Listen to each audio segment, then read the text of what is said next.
Hey everyone, it's Kim and welcome to the 25-week pregnancy vlog.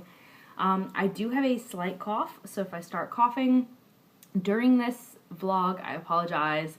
It's just like a tickle in my throat and I can't seem to get it to go away no matter what I do. And I have like some congestion, so that's why I sound a little bit funny. I've had it for a while and I can't seem to shake it, so I apologize in advance. So 25 weeks pregnant, very, very cool. Again, I know I say this every week, but I feel like this is just going so fast. I feel like I can't keep up. It's flying by, and I know that baby Sparrow is going to be here and be in our arms before we know it. And it kind of freaks me out, but it also makes me so excited at the same time. So this week, baby Sparrow is around 2 pounds, almost 2 pounds, maybe exactly at 2 pounds. You know, I don't know, but the average size for fetuses of her development is around 2 pounds and like almost 15 inches long.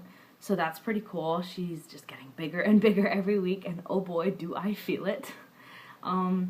Viability this week, it's anywhere from 50 to 80%, and I'm assuming that it's such a big range based on other health complications at birth. Like if she were to have like a heart condition or an infection or something, I'm sure it would be closer to like the 50%, and if she was like perfectly healthy at birth with like no other major complications other than being a micropreemie, it would be closer to 80%. But anywhere between 50 and 80% would be her shot at survival this week if I went into spontaneous labor, which is cool to watch those percentages increase every single week and know that with every week she stays in my womb, the more of a chance she has at survival outside of the womb. So it's just fun to see those numbers climb and climb and climb every week. Symptoms this week. I don't know if I should count this really annoying cough as a symptom or what, but it's really, really annoying. And I can't seem to shake it, no matter what I do. And so I'm not really counting it as a symptom. It's just, I'm going to stick it in there in the symptoms category because it is something I am experiencing this week. Also fatigue. That first trimester fatigue has come back again. I feel like now that we're headed into the third trimester, that whole second trimester energy spurt is just dying away. I had a really good run, in the second trimester. It was great, having all this energy and having the fatigue go away. But now I feel like I'm tired all the time again and I want to nap all the time. So that fatigue has definitely come back with vengeance. Which isn't so bad on days I actually can take a nap or I can sleep in the morning. It's days when that isn't possible that it's like, oh my gosh, is it bedtime yet? Let's see. My appetite this week has been kind of all over the place. Like some days I'm just not hungry at all. I won't want to eat. And like even just the thought of eating, I'll be like, oh, no thank you. But then other days, like the very next day, I will be hungry and I will want to eat everything. And I will eat like a full meal. And then 30 minutes later, I'm like, oh, I'm kind of hungry. I could go for, XYZ. It's like, I just ate. What is wrong with me? So my appetite has been all over the place. And it's a little weird. I'm not going to lie. I'm not really craving anything in particular this week. So it's not like I'm having an affinity for a particular kind of food this week. I just want to eat anything and everything I can get my hands on most days. And then like maybe 1 or 2 of the days I'll be like, nah. But the rest of the time I want to eat everything.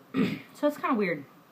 I don't think I've experienced that with my son's pregnancy where I just wanted to eat and eat and eat. I was a little bit more picky with food. This time I'm not picky at all. I'm just like, oh, it's food. I'll eat it, sure. I am still having some heartburn. I am still having some insomnia.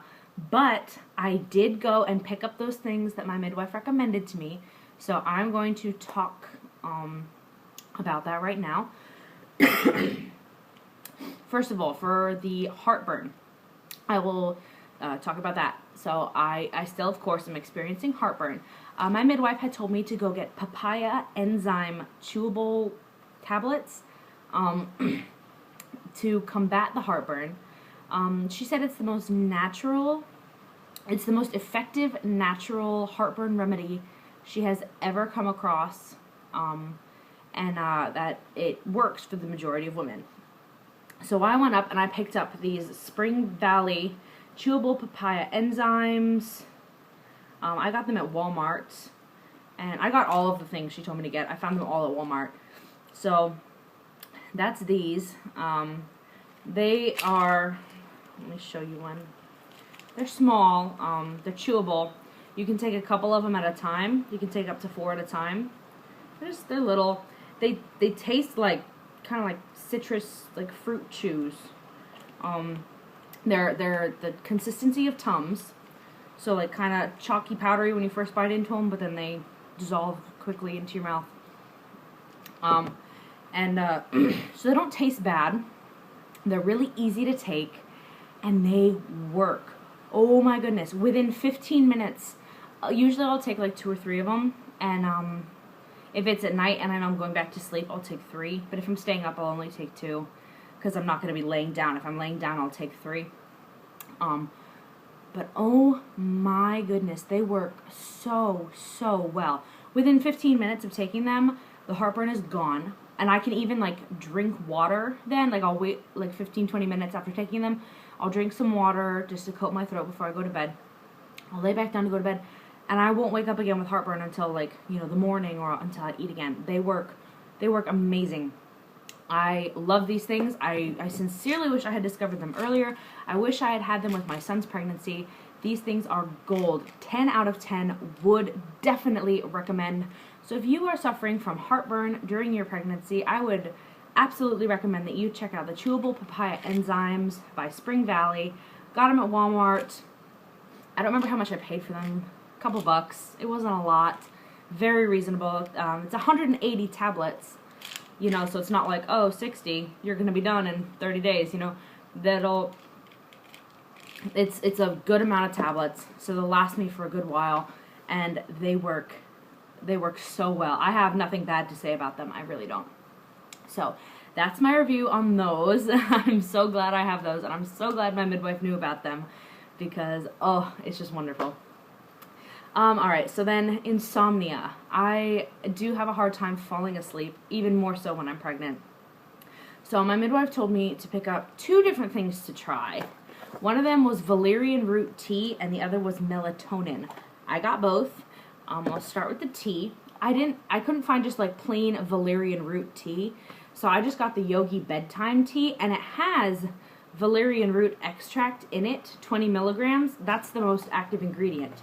I don't know if you can see that. Wait. Like, I don't know if you can see that, but it's the most active ingredient in the tea is valerian root. So I figured, meh, that'll work just fine. I will say I'm not a big fan of tea.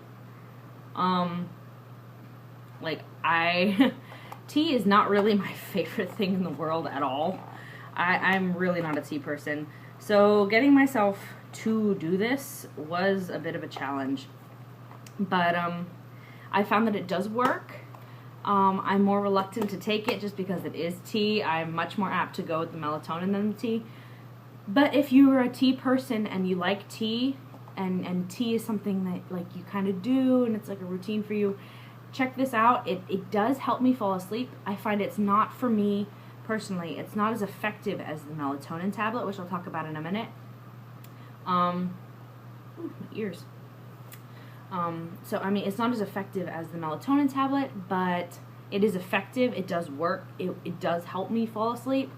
I find for better results if I brew 2 tea bags, I'll just use 2 of them, and that really helps a lot. But then you have to deal with the really strong herbal taste, which I'm like, ugh. But it does work. So if you can get past the herbal tea taste, it works great. The other option for the insomnia was melatonin, and I got it. It's Natrol, and it's 3 milligrams. I got the dissolvable ones. They're strawberry flavored, and they're just little, and you just take one of them. I mean, I guess you could probably take 2. I'm not going to do that while I'm pregnant, though. My husband took 2 the other night, and he passed right out within 10 minutes. They're like little, just you put it on your tongue and it dissolves. Strawberry flavored, so it's not bad. These help me so much. When I when I know I'm going to bed, within 30 minutes, I'll take one, and then I'll just lay down right after I take it, and I'll just let myself naturally drift off. And this, it helps, like, a lot. It's the melatonin. It makes my brain slow down, calm down, relax, and just get into the gear of, okay, it's bedtime. It's time to shut everything down. So, I don't know. I really like them. I found that they're very handy, and I definitely prefer those over the tea. But again, that's just because I'm not really a tea person. So I prefer the melatonin. But those are 2 really good options. I would 10 out of 10 recommend the melatonin based on my personal experience, and like 6 or 7 out of 10 recommend the tea. But again, that's just my personal preference. If you're more of a tea person and less of a dissolve in my mouth kind of person, go with the tea. But they both do work to help combat pregnancy, insomnia. They're both natural, they're both safe. So those are the 3 things my midwife told me to pick up, and I did, and I have found success in all of them. So again, if you want to look at them all one more time, la la la la la, there they are. Really great things. So super glad that I have those. It is making my more irritating symptoms a lot less irritating and a lot more manageable, which I am so thankful for. Let's see, other things. Work. You know, for those of you that don't know, I do work at a restaurant, and so there's a lot of physical labor involved. You know, a lot of fast walking, a lot of in and out of like a very hot kitchen into a cold dining room, into a very hot kitchen. You know, carrying really big, heavy trays of food on with like one arm and then passing it out with the other arm. And, you know, it is a physically demanding job, and it is becoming more and more difficult as time goes on, particularly because I get short of breath easier, and I get the hot flashes now, and so when I'm at work and I'm walking really fast and I'm lifting a bunch of heavy things and I'm trying to go from table to table to table, you know, I get very winded, and I get hot and flushed, and I feel my heart kind of start beating, and I need to sit down, and so it's definitely taking a toll on me. There's this one person at my work who's like, I don't know how much longer you're going to be able to do this. I really don't know how much longer you're going to be able to do this. And it's like, shut up. I'm going to do this for as long as I can, because, hey, America, we don't get paid maternity leave.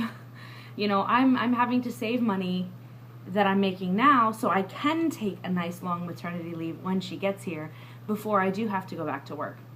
You know, so it's like, stop doubting me. I'm going to do this for as long as I can. I realize I probably won't be able to work right up until my due date, but I'm going to try my hardest. So the more you say, I don't know how much longer you're going to be able to do this, makes me just want to prove you wrong. You know, and it's getting to the point where it's really annoying to hear that. People are like, I don't know how you do this while you're pregnant. The same way I did it when I'm not pregnant. It's just a little bit harder. But work is definitely becoming more difficult. So we shall see how that all pans out. I'm hoping to continue to work until at least like 37 weeks, you know, but that's another 12 weeks. So we'll see what happens.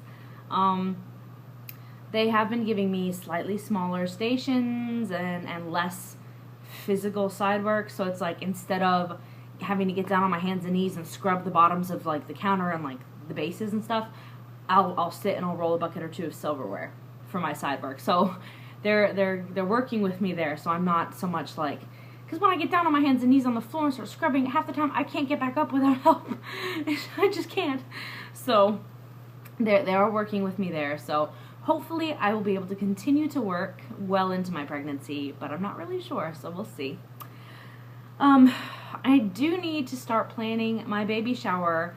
I don't know if I've mentioned this, but my husband and his best friend, David, have decided, and David's girlfriend, Daniela, they've decided that they're going to throw me a baby shower whether I want one or not. And I said, okay, well, at least let me sort of organize it so it's not, like, weird. Because, like, my husband, party planning isn't really his thing. You know, he's just like, I just want to give you one. I know nothing about it, but I just want you to have one. And David and Daniela, they don't have kids. They have no idea, like, really what goes into one of these things. Like, they've been to baby showers before, but they've never been on the planning side. So I'm just saying, okay, well, I will help out. So I do need to start planning my baby shower now. It probably won't be for like another 10 weeks or so, but it's still good to start planning now. I'm probably going to do a lot of the decorations and stuff as do-it-yourself. I'm just going to make my own invitations, things like that. So it's kind of exciting, but I do need to start working on it. So that's a project that I will be working on. And as I get like a theme and I start making the invitations, of course I'll show you guys like progress on how the baby shower is coming. Of course there will be a baby shower vlog, you know, things like that. So that's something for y'all to look forward to, is baby shower progress update things as things get rolling. So that's something that is happening, even though I thought it wasn't going to be happening. It is happening. So that's always kind of exciting. Baby names. Okay, so I think I mentioned this. Well, I know I mentioned it, but I don't remember exactly when. I think it was a couple weeks ago. But we had a baby name picked, a girl name, and we were so excited to use it. It was one we had in mind for quite a while, and it was very special to us. We decided to tell my Nana, you know, because she kept asking and asking, and I knew she wasn't going to stop asking, and she would just drive herself crazy, and she would honestly make herself sick if we didn't tell her. She would, like, freak out. She's just that kind of person. She's really weird. And so we told her, and as we told her, we sat her down and we said, okay, this is a secret. Only we and you know. Don't pick up the phone and call Aunt Marguerite.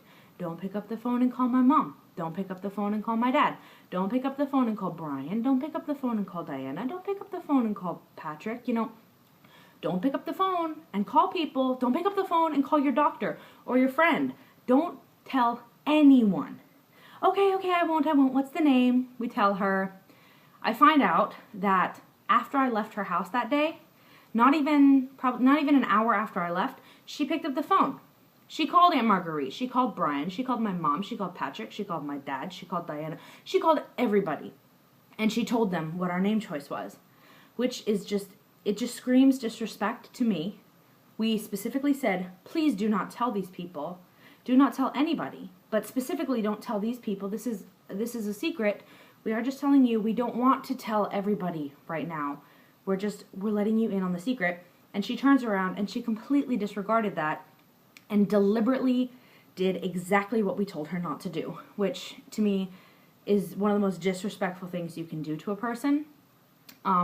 So we have elected not to use that name, even though it was a very special name to us.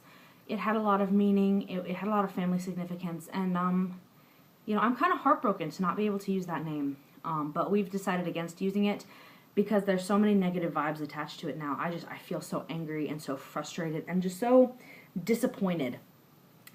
Whenever I think of that name now, I get this bitter taste in my mouth. Like, I can't believe she ruined that. So I will not give my baby a name that I have negative feelings towards now. I can't. I won't do it. So we had a backup name picked that we both liked, and we said, all right, this will be her name. But the more I thought about it, the less and less I liked the name for this particular baby. Maybe for another baby, but not for her. It doesn't feel right. It wasn't sitting with me right. And finally, about maybe 4 or 5 days ago, I said, no, I can't do this.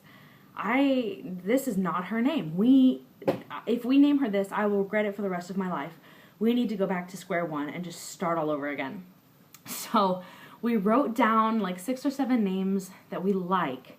We searched and we searched and we searched. We narrowed it down to like 6 or 7 names, first and middle name combinations. So we have a list on our fridge right now of 6 first and middle names.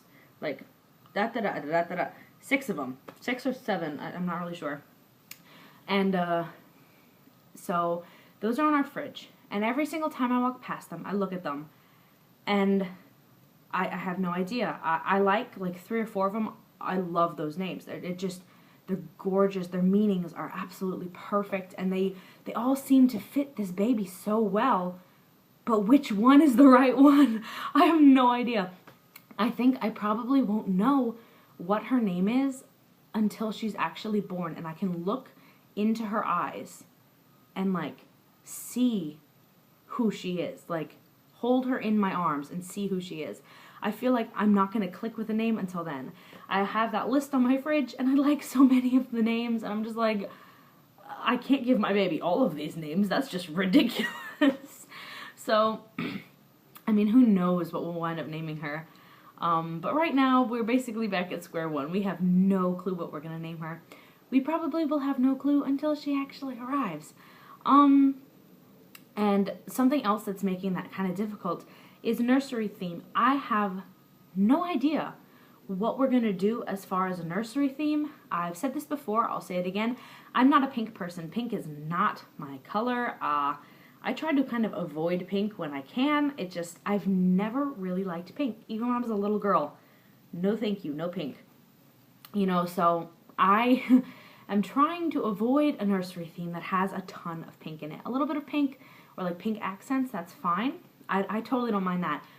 But so many of the baby girl themes nowadays, it's just pink everywhere. It's like someone vomited pink all over the room. And that's something I'm kind of trying to avoid. So I've been kind of like looking and looking and looking for nursery bedding and like a nursery theme that I like, and I cannot find one.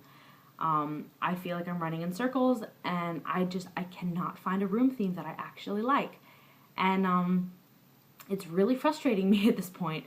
So I think today my husband and I are going to go to the baby store, and we're just going to look, and we're going to see different themes, different nursery themes, and we're going to see if we find one that kind of stands out and feels right. Honestly, I doubt we're going to find one, but who knows? We may stumble across one that's just perfect. I feel like if I knew what her name was, I would have an easier time picking out a theme. I feel like I don't know, I feel like if I knew her name, then I could pick a theme that kind of goes with that name, and I could somehow like use that name in the theme. Like, I don't know, I feel like I could somehow connect the two. But since I have no idea what her name's gonna be, and I have no idea what her nursery theme's gonna be, I'm feeling so lost. I'm like, oh my gosh, am I gonna be ready when she gets here? Like, So I'm terrible at picking out little girl things. I'm terrible at picking out big girl things. I can barely shop for myself. So, like, picking out little girl things, I find that I'm so picky. I can't even help it. I'm just so picky when it comes to, like, what I like and what I don't like. And more than half the stuff that's out there, I'm finding I don't really like, as far as, like, color schemes and themes and things like that. Clothing, there's so much cute clothes out there. I'm not really having a problem with that.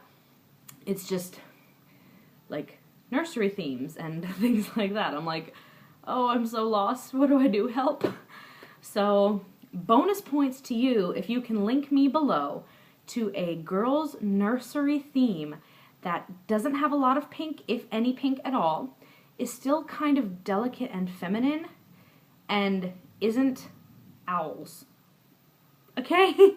So, no owls, not a lot of pink, but still feminine and would look good with white furniture. The crib, the changing table, and the dresser are white. So we need to kind of go with that. It needs to match with that. It can be like birds, but no owls. No owls here. Thank you. Please, no. I love owls, but it's not right. And preferably no foxes either, just because, we had our previous miscarriages named, and the most recent one before Baby Sparrow was Owl. So I feel like funny using owls in the decoration, because it's like, it's just weird to me. So no owls, preferably no foxes either. So if you know of a theme or you can find one, please link it below.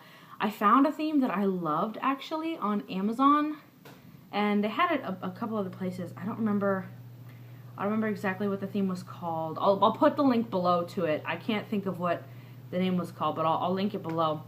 And I just thought it was the cutest thing. So many bright colors, and the pattern was like, wow. And my husband said, no, that makes me think of Scooby-Doo. I hate it. It's the one that I found that I actually liked, and he totally shot it down. So I loved it though, and so I'm kind of disappointed that we don't get to use it. I'm not gonna lie. I am sad that we don't get to use it. But so we're gonna go just looking today and see if we can find something, and maybe once we pick a theme, that'll help me more narrow down the names even more. I don't really know. But that is my dilemma right now. I am having a very, very hard time with themes and with names. And I know that's normal. And naming a kid is hard. Like, really, really hard. And I think it's one of the hardest things about pregnancy is having to choose a name. Because now that child has to carry that name and make it theirs for the rest of their life. And, like, it's a really big responsibility naming a child. And, you know, I am definitely a fan of more classical names. No weird spelling, like, if you're going to name your child Emily, name her Emily. I know someone who named their daughter Emmaleighh, Emily, like Emma, and then Lay. And when I first saw the name, I was like, how do you pronounce that? Emily? Like, they were like, Emily. I was like, oh, okay, well, at least it's easy to pronounce, you know. And you know, those names are pretty, but they're not for me. I'm not a fan. I wouldn't name my child a name like that where people would say, so it's a traditional name but with non-traditional spelling. Personally, I just prefer traditional spelling, so that kind of narrows down our choices. And, you know, I prefer names that have really cool, significant meanings, not like stone.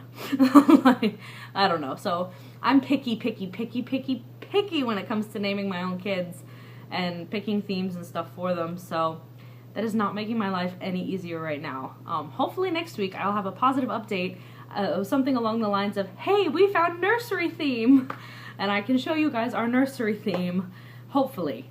Of course, when we do pick it, I will show you, of course. So, but yeah, I think that's really it as far as things I was going to talk to you all about. I will show you my bump, and I will wrap this vlog up, because I know it has become incredibly long, and I really, really, really apologize.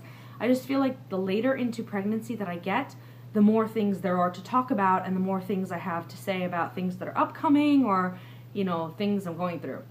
So I feel like the farther along this pregnancy gets, the longer my vlogs will get. So I apologize. I'm so sorry. If you have made it this far in the video, give it a thumbs up. Let me know you actually cared enough to watch the whole thing. But I will show you my bump, and then we'll wrap this up, guys. Okay. This is the 25-week baby belly. I feel like it is so round this week. Like, I don't know, I feel like it is all kinds of majestically round and really cute. So yeah, that's the bump. So again, thank you all, as always, so much for your support. Thank you for watching, and if you leave feedback, thank you. I do love when I get feedback from you guys. It makes me happy. So again, as always, I love you all so much. Thank you, and until next time, bye.